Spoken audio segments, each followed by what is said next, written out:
Another Super Bowl, another challenge. Welcome into the Patriots facility as we continue to prepare for Super Bowl 53. Our Rams game plan is one that will restrict their best talents from beating us. We believe we can keep their team off balance and attack them with a plethora of different looks on both sides of the ball. I have a lot of respect for their coaching staff. Sean McVay runs a creative, innovative offense, and Wade Phillips has had success for years on the defensive side of the ball. We definitely need to have a flawless game plan to come out on top in this one. One advantage we have is experience and dealing with the circumstances of Super Bowl week. 38 of our players have played in this game, and they'll know exactly what to expect. Once we hit the football field, offensively, it all starts up front with the big boys. They've been outstanding recently, and we'll count on them big time to win this game.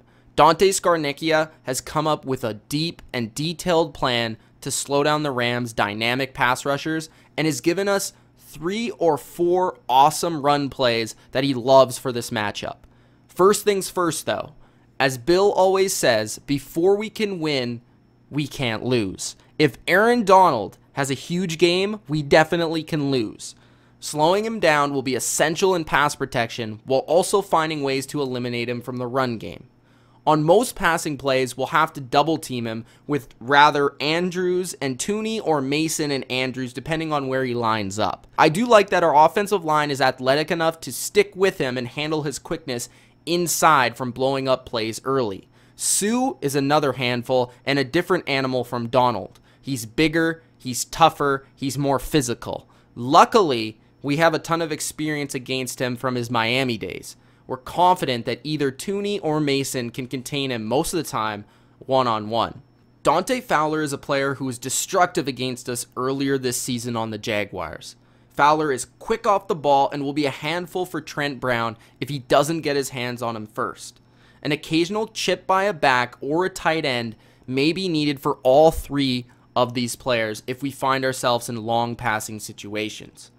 We have built-in plays with Gronk and or White to do just that if need be. To avoid them teeing off and pinning their ears back as pass rushers, we need to make sure that we're establishing our run game early on. An early lead would be ideal, but if we can get that run game going, our play action passes will work wonders off of it. They'll likely be playing big up front in Wade Phillips' traditional 5-2-3-4 hybrid defense. If Devlin, Gronk, and others can reach the second level, we can gash them for big games with Sony running the football. Using stretch runs to the outside, away from Donald and Sue, will be the focus, as well as reverses and sweeps with Patterson and Edelman. We'll also have to keep their rushers off guard with a few new screen calls that Mcdaniels has added to the playbook. In base defense, Ebukam subs in for corner Roby Coleman. I think this favors our offense exponentially. Without Coleman on the field, Jules can have a field day against Talib or Peters, and Gronk and White become that much more dangerous with an extra linebacker being in coverage. Much of our offense, I think, will be played out of 21 personnel. James White could have another epic game. The Saints did some unique, interesting things with Kamara that we may even steal against the Rams this week. McDaniels has a number of plays isolating White and may even throw in our 5 wide receiver set where he's out wide to take advantage of a one-on-one with a linebacker. Another matchup we can exploit, I think, is Marcus Peters. We can use his aggression against him and set him up with the Dorsett double move later in the 3rd or 4th quarter, or potentially even a flea flicker down the field. Speaking of trick plays, we have been working on an Edelman double pass for weeks that could be used as a momentum play if need be. We know Talib lines up 93% of the time out wide to the left, so that means we're probably just going to use Chris Hogan as a decoy to stretch the field. We don't really want to throw into Talib's coverage when all the other players are susceptible. Lastly, the Rams have struggled against tight ends, ranking 31st versus them during the regular season. They'll have to commit resources to stopping Gronk, or they're going to have a tough day. Tom will see the matchup, and he will exploit it. If protection holds up, I'm extremely confident our offense can score 30-plus points in this game. Defensively, this won't be as tough of a challenge as last week was, but it's definitely unique. The Rams pose more of a running game than the Chiefs do, with less dynamic playmakers. The Rams' run game is exactly what must take priority in our game plan. It will be tough to match their 3 wide receiver set while playing the run, but activating Danny Shelton for this game will be huge, and I think will be wise to help stuff the run. Dietrich Wise could also get the call after 4 weeks of rest. His ability to set the edge in the run game might be needed. Pat Chung will act as our 3rd linebacker in the box along with Hightower and Van Noy on 1st and 2nd obvious running downs. Stopping the run and making them put the football in Jared Goff's hands is what we want. We'll once again play in the face of their receivers, physical and aggressive. We might even clutch and grab and instruct that early on in the game. I love our cover 1 rat coverage against the Rams this week once again, like we ran it against the Chiefs. In the sub package, using Jonathan Jones and Devin McCourty to shadow Cooks, like we did Hill, I think will be very effective.